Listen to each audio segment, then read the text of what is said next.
I spent 6 months researching the lighthouse before I ever stepped foot on the island.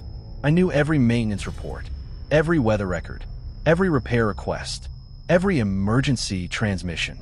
I knew exactly how old the generator was, how many gallons of fuel were stored below the tower, and how often the beacon lens needed cleaning. What I didn't know was that I was not the first person sent there. I was the seventh.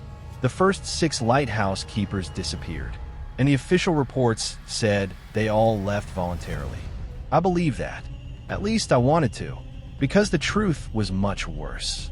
People don't disappear from a tiny island, not without someone noticing. My name is Aaron, and 3 years ago, I accepted a temporary position maintaining a lighthouse called Blackwater Point. The job was supposed to last 4 months. I was supposed to replace the previous keeper, handle the equipment, document any problems, and leave. That was the plan. The thing about plans is they only work when everyone involved knows the rules. And nobody told me the real rules. The first strange thing happened before I even arrived. The supervisor emailed me a document. Not an employment contract, not a safety guide, a single page. The file name was Keeper Transition Notes. It contained 7 sentences. No explanation, no introduction, just 7 lines. The first one said, "Never turn off the beacon after sunset." I thought it was obvious. Lighthouses exist to shine. The second, "If you hear someone calling from outside, do not answer." Fair enough. The third, "Do not open the lantern room door between 12 a.m. and 1 a.m." That one bothered me, because why would anyone need to open it? The fourth, "If the beacon stops rotating, leave the tower immediately." The fifth, "Do not look at the ocean after the third flash." I read that one several times. The sixth, "If you see another lighthouse, do not signal it." And the seventh, "If someone tells you they're the previous keeper, do not believe them." I actually laughed when I read that. I assumed it was some kind of employee prank, something old workers did to scare new people. I almost didn't take the job, but the money was good, really good, and at the time I needed it. My apartment lease was ending. My car needed repairs. I had medical bills from a surgery I couldn't afford. 4 months alone on an island sounded miserable, but manageable. I told myself loneliness was better than being broke. The boat ride to Blackwater Point took almost 3 hours. The captain barely spoke. He was an older guy named Frank. I noticed he kept looking toward the lighthouse. Not at it, toward it, like he was checking if it was still there. When we got close, I understood why. Blackwater Point looked wrong. The tower was massive, almost too tall for the tiny rock it stood on. It was surrounded by black cliffs and violent water. No trees, no birds, nothing living, just stone and waves. Frank unloaded my supplies quickly. Food, fuel, tools. Then he stopped. He looked at me. "Did they give you the notes?" I nodded. His expression changed. Not surprised. Sad. "Follow them." I smiled. "Seriously?" He didn't smile back. All 7. Then he stepped back onto the boat. I watched him leave, and I remember thinking something very specific. I remember thinking, nobody here acts like this is a normal job. That night was quiet, almost too quiet. I organized supplies, checked the generator, tested the radio. Everything worked. At 9 p.m., I made dinner. Instant noodles. Nothing exciting. At 10:30, I wrote my first maintenance report. Normal readings. Normal weather. No issues. At 11:59, I looked at the clock, because I wanted to see what would happen. 12 o'clock arrived. Nothing. No sounds. No knocking. No strange lights. I felt stupid. I went to bed. Then, at exactly 12:17, someone knocked on the front door. 3 times. Slow. Even. I sat up. The entire lighthouse was silent. Another 3 knocks. I remembered the second rule. If you hear someone calling from outside, do not answer. I didn't. The knocking continued for almost 10 minutes, then stopped. The next morning, I checked. Nobody was there. No footprints. No signs. Nothing. I wrote it down. Not because I believe something supernatural happened. Because I want a record. That's the thing about strange situations. The first thing you lose isn't your mind. It's your confidence. You start documenting everything because you stop trusting your own memory. The second night, the knocking returned. Same time. Same 3 knocks. But this time, there was a voice. "Aaron." I froze. because it knew my name. I stood in the hallway, listening. The voice sounded male, older, tired. "Aaron, open the door." I didn't move. The voice came again. "I know you're awake." I stepped away. The third time it spoke, it sounded different. Not older, younger, like it was trying another voice. "Aaron." It sounded like my brother. My brother who lived 600 miles away. My brother who had no idea where I was. That was when I understood something. The thing outside wasn't a person, because a person would need to know who I was. This thing already knew. I stayed awake until sunrise. When the boat arrived for my first resupply, I told Frank. I expected him to think I was crazy. Instead, he just asked, "What did it call you?" I frowned. "What?" "The thing outside." I felt my stomach tighten. "You know about this?" Frank looked away. "What did it call you?" "Aaron." He nodded slowly. "Good." I stared at him. "Good." He sighed. "Means it doesn't know enough yet." That answer bothered me more than if he had told me I was hallucinating. I asked about the previous keeper. Frank didn't answer, so I asked again. Finally, he said, "Which one?" I thought he was joking. He wasn't. "There were 6 before me." Frank looked at the lighthouse. "There were 6 before you." The way he said it made my skin crawl. "Not 6 people. 6 attempts." I asked what happened. He shook his head. "Nobody knows." "That's impossible." He looked back at me. "Is it?" Then he left. That afternoon, I searched the lighthouse. Really searched. I found nothing unusual on the first 3 floors. Storage, generator room, kitchen, living quarters. Then I found something behind a loose wall panel. A box. Inside were 6 notebooks. Each one belonged to a different keeper. The first page of every notebook had the same sentence. "I lasted ____ days." The first, "I lasted 14 days." The second, "I lasted 9 days." The third, "I lasted 21 days." The fourth, "I lasted 6 days." The fifth, "I lasted 34 days." The sixth, "I lasted 18 days." I opened the first notebook. The first few entries were normal.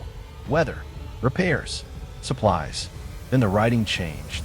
Day 7, the beacon flashed 3 times by itself.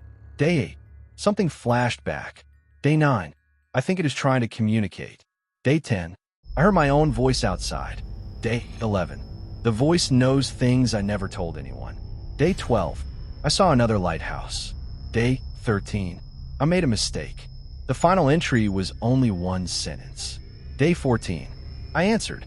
I closed the notebook. I opened the second. Same pattern. Normal. Then strange. Then terrified. Every keeper reached the same point. Every keeper heard something. Every keeper saw another lighthouse. And every keeper made the same mistake. They answered. I went through all 6 notebooks. The 6th was different, because the final pages weren't written by the keeper. Someone else had added notes. The handwriting was different. The last page said, "The 7th will arrive soon. The 7th will believe he is new. The 7th will read this. The 7th will think he understands." Then beneath that, one final sentence. "The 7th always thinks he is the first." I stared at those words, because suddenly I noticed something. A small detail. Something I had ignored. The notebooks didn't have names. Not a single one. No signatures. No dates. Nothing. Only numbers. Keeper 1. Keeper 2. Keeper 3. Until Keeper 6. I walked to the mirror in my room, and for the first time since arriving, I wondered something I didn't want to wonder. Why didn't anyone ever write their name? Then the lighthouse beacon turned on. It was still daylight. The system was automatic. It shouldn't have activated. I ran upstairs. The lens was rotating, slowly, pointing toward the ocean. I looked out, and there it was. Another lighthouse. Far away, standing where no lighthouse should exist. And the 6th rule came back to me. Do not signal it. I stood there, watching. Then the other lighthouse flashed. Once. Pause. Twice. Pause. Once. And from somewhere inside Blackwater Point, a voice whispered.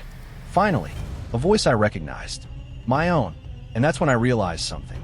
The previous keepers didn't disappear because they were taken. They disappeared because they discovered the truth. They weren't maintaining the lighthouse. They were keeping something from finding its way in. And somehow, I had just helped it find me that I didn't sleep that night. Not because I was afraid. At least that's what I told myself. I stayed awake because I needed to understand what was happening. There's a difference. Fear makes you run. Confusion makes you search. And I was still trying to convince myself there was an explanation. A practical one. A broken navigation system. A reflection. A distant ship. Anything. Anything except the possibility that 6 people had disappeared because of something impossible. I spent hours going through the Lighthouse records. The official ones. The ones kept by the agency.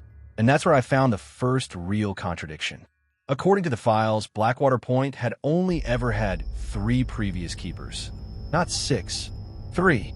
I checked again. Same information. Keeper assignment records. 3 names. 3 employment periods. 3 resignations. No missing people. No disappearances. Nothing. I sat there staring at the screen.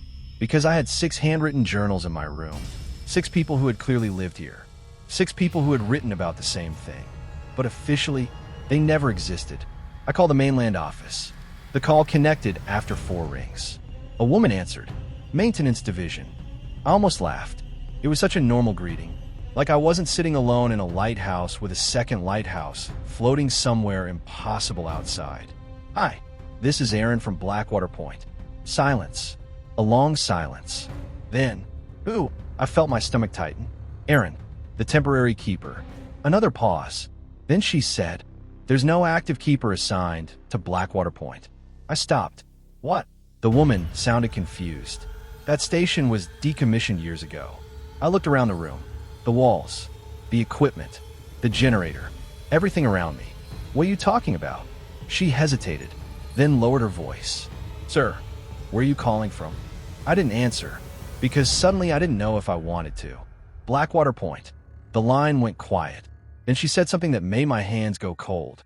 That island hasn't been occupied since 1997. The call ended. Not disconnected. Ended. Like she hung up. I immediately called back. No signal. The phone screen showed. No service. I walked to the window. The ocean was calm. Too calm. The impossible lighthouse was gone.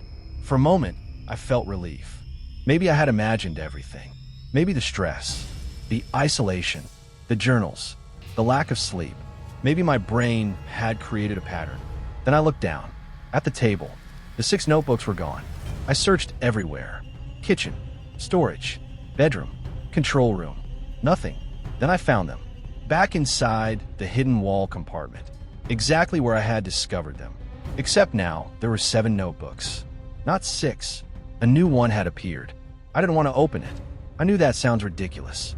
But I stood there for almost an hour staring at it. Because I understood something. The notebook wasn't waiting for me to read it. It was waiting for me to continue it. Eventually, I opened it. The first page was blank. Except for one line. Written in fresh ink. I lasted ___ days. I dropped it. The entire tower suddenly shook. Not from wind. Not from waves. Something hit the lighthouse. Hard. The emergency alarms activated. The beacon started spinning. The radio came alive. Static. Then a voice. Don't write in it. I grabbed the radio. Who is this? The voice was quiet. Terrified. Don't write your name. My fingers tightened around the radio. Who are you? A pause. Then, the 5th keeper. I looked at the notebooks. You're alive? The answer came slowly. No. A wave crashed against the tower. The entire structure groaned. The voice continued. I lasted longer than the others. What happened? Static. A whisper. I learned the truth. I looked toward the ocean. The impossible lighthouse was there again. Closer. Much closer. The voice said, "It isn't a lighthouse." I swallowed. Then what is it? The radio crackled. The answer came through. It is a door. The beacon suddenly stopped rotating. The room went dark. Every light shut off. The radio went silent. Then someone knocked. Not the front door. The lantern room door. The one I wasn't supposed to open after midnight. I checked the clock. 12:03 a.m. The exact time the rule mentioned. 3 knocks. Slow. Patient. Then a voice. Aaron. My entire body froze. Because it wasn't outside. It was inside the lantern room. I was standing beneath it. The voice came from above me. Aaron. I looked up. The stairs leading to the lantern room were empty. The door at the top was closed. Locked. Then the voice spoke again. this time from directly behind me. You're making the same mistakes we made. I turned around. Nobody. But something had changed. The new notebook on the table was open. A sentence had appeared. I did not write it. It said, Day 1. The seventh keeper has discovered the journals. Day 2. The seventh keeper has contacted the mainland. Day 3.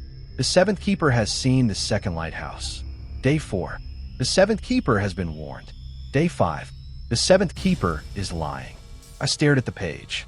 My breathing slowed, because the dates were wrong. Not future dates. Past dates. The things written there had already happened. I flipped forward. More entries. Day 6.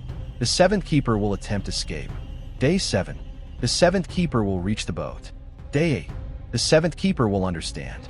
I turned the page. The next line was blank. Waiting. And beneath it, a pen. A pen I had not put there. The radio crackled. The fifth keeper's voice returned. But now he sounded desperate. Aaron. I picked up the radio. What? Do not leave. I froze. What? A long silence. Then, because the island isn't trapping you. The tower shook again. Something moved outside. The voice continued. We are. I stepped back. What does that mean? The radio filled with static. Then another voice came through. Not the fifth keeper. The voice of the previous 6. All together. All at once. We need a replacement. The words echoed through the lighthouse. The new notebook flipped pages by itself. Stopping on the last page. A sentence appeared. The seventh keeper lasted 8 days. I stared at it, because it wasn't a prediction anymore. It was written as a fact, and below it, another sentence slowly formed. The 8th keeper will arrive tomorrow. That's when I finally understood why the previous keepers never signed their names. Why they never wrote who they were. Why the official records didn't match. They weren't erased. They were replaced. The lighthouse didn't need people to disappear. It needed them to continue. And somehow, without realizing it, I had already started writing the next keeper story that I wish I could tell you that was the moment I decided to leave. That I grabbed my bag, ran downstairs, got on the boat, and never looked back. That would make sense. That would be what a normal person does. But the problem with Blackwater Point was that by the time you understood the danger, you're already too involved. The lighthouse had a way of making every decision feel like the wrong one. Leaving felt dangerous. Staying felt worse. And somewhere in the middle of that confusion, you started waiting for something to tell you what to do. That was the first thing it took from the other keepers. Not their bodies, not their lives, their ability to choose. I spent the next few hours trying to prove the notebook wrong. I told myself there was an explanation. Someone was playing a joke. The agency was testing me. The island had some kind of psychological experiment going on. I even considered the possibility that I had been drugged. Anything was better than the truth. I checked the boat. The one Frank had used to bring me over. It was still tied to the dock. The fuel tank was full. The engine started. Everything worked. For about 30 seconds. Then the radio inside the boat turned on by itself. I froze, because I wasn't carrying my radio. The boat's radio shouldn't have had power. It was disconnected, but the speaker came alive. Static, then a voice. Don't leave. I reached for the power switch. Nothing. The voice continued. You don't want to know what happens in the water. I stepped away. The sound changed. The voice became older, then younger, then familiar. It wasn't one voice. It was adjusting, testing, try to find one that would make me listen. Finally, it used my own voice. Come back inside. I ran. I didn't think. I didn't check behind me. I just ran back toward the lighthouse. And that was the first mistake, because when I reached the door, it was already open. I had locked it. I remembered locking it. I remembered turning the key. But now it was open, waiting. I stepped inside. The door closed behind me. Not slammed. Not violently. Just gently, like someone politely shutting a door. The generator room lights flickered. The lighthouse smelled different. That was the worst part. The smell. It didn't smell like an old building anymore. It smelled like my apartment, the one I lived in before this. The same laundry detergent, the same cheap coffee, the same air freshener I kept near the window. I walked upstairs slowly. Every step felt wrong, because the lighthouse was changing. The walls looked familiar, too familiar. My bedroom door was on the second floor, but my bedroom wasn't supposed to be there. I opened it. Inside was my apartment. Exactly. My bed, my desk, my clothes, my photographs. I stood there unable to move because one picture caught my attention. A photo of me as a child, standing beside my parents, at a lighthouse, Blackwater Point. I picked it up. I didn't remember that picture. I turned it over. There was writing on the back, a date, and one sentence, 7th visit. I dropped it. My mind started racing because suddenly I remembered something. My parents didn't take me on many trips. They were careful with money. They didn't have a reason to bring me here. Except, my mother was obsessed with lighthouses. I remembered that. Barely. She collected postcards. She talked about old keepers. She used to say something strange. Something I always thought was a joke. She said, "Some lights don't guide people home." I had forgotten. For 20 years, I had forgotten that sentence. The hallway behind me creaked. I turned. The other Daniel was standing there. But he looked different. Older. Closer to my age. Tired. "You remember now." I backed away. What happened to me? He didn't answer immediately. Instead, he looked at the photograph. "Your parents found a lighthouse before they found out what it was." My throat tightened. "They came here." He nodded. "They were keepers." I laughed. Not because it was funny, because my brain rejected the idea. "No." He looked at me. "They weren't official keepers." A pause. They were trying to understand why people disappeared. I stared at him. "Where are they?" His expression changed, and I already knew the answer before he spoke. They answered. The room went silent. I felt something inside me collapse. Not because my parents were gone. I had lived my whole life believing they died in an accident. A boat accident. Something ordinary. Something explainable. But now I was standing in the place where it happened, and I realized the accident had never happened. They had simply disappeared, like everyone else. The other Daniel looked toward the ceiling. "We were all brought back." I frowned. "What does that mean?" "The lighthouse doesn't take people." A pause. "It copies them." The words didn't make sense, but somehow they did. I thought about the notebooks, the missing names, the identical warnings, the figure wearing my face, the impossible lighthouse. Copies of what? He didn't answer, because something moved above us. A sound from the lantern room. A dragging sound. Slow. Heavy. Like something walking in a place where it didn't understand how to move. The other Daniel looked afraid. Actually afraid. "You need to go." I stared at him. "You said leaving was impossible." "It is." "Then why are you telling me to go?" He looked at me and said, "Because you're the first one who isn't supposed to be here." The lights flickered. The lantern room door opened. Slowly, the thing above us stepped onto the stairs. I couldn't see it, only the shadow, a shape blocking the light. But the shadow was wrong. It wasn't shaped like a person. It had too many angles, too many joints, like something had studied humans but never actually seen one. The other Daniel whispered, "Don't look at it." I didn't. I looked at the floor. I heard it descend. One step, then another. The lighthouse groaned. The radio turned on, and all 6 previous keepers spoke. Not warning me, not begging, saying the same thing. "Welcome home." The shadow stopped, right above us. Then a voice came from it. My voice, but not the voice I used. A version older, colder, more tired. "Aaron." I kept staring at the floor. The thing said, "You finally remembered." I didn't answer. It continued. "We've been waiting." The other Daniel whispered, "Don't listen." The thing laughed. And when it laughed, I heard hundreds of voices inside it. All the previous keepers, all the missing people, all the versions that came before. Then it said, "You don't understand." A pause. "You weren't the 7th. The lighthouse went completely silent. The thing took one step closer and whispered, "You were the first." And that was when every memory I had of my life started changing.